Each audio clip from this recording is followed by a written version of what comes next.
Two buyers can spend the same $300,000 down payment on two different businesses.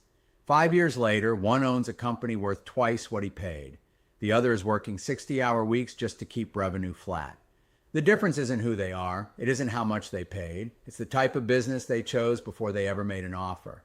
Most first-time buyers evaluate businesses based on revenue, asking price, or personal interest. Experienced buyers start somewhere else entirely. They start with industry structure. Today, we're covering 5 types of businesses experienced buyers keep coming back to, and a 5-question screening tool you can apply to any business you look at from here on. Welcome to Main Street Ledger. We cover small business acquisitions, SBA lending, franchise ownership, and business finance, all drawn from public sources and experience. If this is your first time here, subscribe below. This is research and education, not financial, legal, or investment advice. Here's what most first-time buyers don't realize until they're already deep into a search. The business itself matters. The financials matter. The seller story matters. But underneath all of that, the type of business you buy determines how hard you have to work every single day just to keep what you already have. Buy the wrong type and you spend your ownership years fighting for customers, managing obligations that follow you personally, and watching margin compress every time a competitor opens nearby or a platform changes its algorithm. Buy the right type and the structure of the business does some of the work for you, not all of it. But enough of it that the difference compounds over years in ways that are hard to see on a listing sheet. Before the 5 types, here's the filter experienced buyers use before they open a single listing. 5 questions. 1. Is this a need or a want? A customer calling because a pipe burst is not going to shop around. 2. Do customers come back automatically? Recurring revenue means you are not starting from zero every month. 3. Is the customer base growing on its own? Demographics should work for you, not against you. 4. Are most competitors small and unsophisticated? Fewer bidders typically means better acquisition terms. 5. Can operations improve significantly with better systems? If the answer is no, the upside is limited. Every business in this video scores well on most of those questions. Businesses that fail, most of them tend to create headwinds that are difficult to manage regardless of how well the buyer executes. Restaurants anchored to long-term personal guarantee leases on commercial space. Retail concepts competing with delivery platforms for customers they used to own directly. Those categories are not impossible, but the structural starting position is harder, and experienced buyers generally move on quickly. Type 1. The businesses that get called no matter what. Property restoration, plumbing, HVAC, electrical. These businesses share a single structural advantage. The customer calls because a problem already exists. A pipe broke. The AC failed. Water came through the ceiling. There is no consideration set. There is no waiting for a sale or a good month or a consumer confidence report. The call comes in because something stopped working and it has to be fixed. Demand in these businesses is not discretionary. It does not track the economy. It does not disappear when spending slows. One thing worth saying directly. Buying a residential service business does not mean you are buying a job. The buyer manages technicians, scheduling, customer relationships, and growth. The labor is hired. This is a management acquisition. That distinction matters for anyone who has dismissed this entire category because they don't know how to fix a furnace. The skill the business needs from its owner is operational, not technical. Type 2, the subscription machines. The best version of a service business is one where most of next month's revenue is already scheduled before the month begins. Pest control is the clearest example in this category. The majority of residential pest control revenue comes from recurring service agreements. Customers sign up for quarterly or monthly service and that revenue renews unless the customer actively cancels. Pool service, lawn care, and managed service routes operate the same structure. The U.S. pest control industry generated over $13 billion in 2025 with 6% growth. That is not a trend to time. That is a mature industry with durable demand that has been building for years. What recurring revenue actually means for a buyer is this. A business where most customers are already scheduled to return next month means most of the revenue base is not dependent on any marketing spend this week. You are not starting from zero at the beginning of every month. That predictability is what experienced buyers are paying for, and it changes the risk profile of ownership in ways that a trailing revenue number will never fully show. Type 3, the demographic wave. Senior home care, specifically non-medical services, companionship, bathing, meal preparation, daily living assistance, is growing because the customer base itself is growing. More Americans are entering the age where these services become necessary every year. That growth is demographic, not speculative. It does not depend on a marketing campaign or a favorable economic cycle. It is built into the population.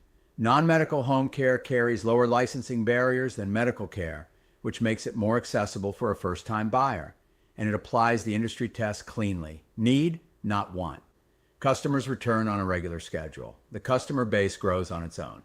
Most operators are small and local, and operations in this category can improve significantly with better scheduling, communication, and coordination, most of which is now available at a fraction of what it cost 5 years ago. At this point, you might notice something. None of these businesses are exciting. That is not an accident. Experienced buyers are generally not looking for exciting businesses. They are looking for predictable ones. The most reliable path to building value in a small business acquisition is owning something that does not require heroic effort to maintain its revenue base. Exciting businesses tend to demand exactly that. Type 4. The low competition industries, industrial cleaning, waste-related services, niche B2B maintenance. These categories attract fewer buyers, and that is not a warning sign. It is the point. Fewer bidders typically means better acquisition terms, a seller with more patience for the right buyer, and less competitive pressure at the negotiating table. Nobody talks about owning a commercial floor care company at a dinner party, but that business gets called every week on contract, and the buyer is rarely competing against a dozen other offers to acquire it. Glamour and acquisition economics are frequently inverse. The businesses generating the least excitement at the listing stage often have the most durable customer relationships and the cleanest books. Now consider two buyers. Buyer A purchases a fast casual restaurant. Revenue looks solid. The concept feels familiar. 3 years later, he is managing labor shortages, rising food costs, and a lease he personally guaranteed on commercial space. The business needs him every day to function. Buyer B purchases a pest control company. The previous owner ran everything on spreadsheets and answered the phone himself. Most customers are already under recurring service agreements. Buyer B installs a scheduling system and automated customer follow-up in the first 90 days. Leads stop falling through the cracks. Existing customers hear from the business more consistently. Revenue grows without a new marketing campaign. Neither buyer was smarter. One bought a business that had to win customers every single day. The other bought a business that already knew who next month's customers were. Type 5. The fixable business in a great industry. This is the one most first-time buyers overlook, and it is often the best acquisition available right now. Here's how it works. A business in a great industry, one with recurring demand and a growing customer base, is being run poorly. Leads sitting in voicemail for days. No system for requesting customer reviews, missed follow-ups after the first service, customers forgotten between visits, scheduling managed on paper or in someone's head. The owner is the business, and the business runs exactly as well as the owner's memory and energy allow on any given day.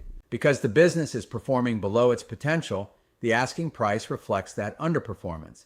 The valuation is based on what the business is producing now, not what it would produce with basic operational discipline.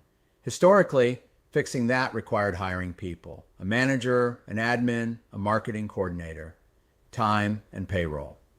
That math often made the turnaround expensive enough to erase the discount on the purchase price.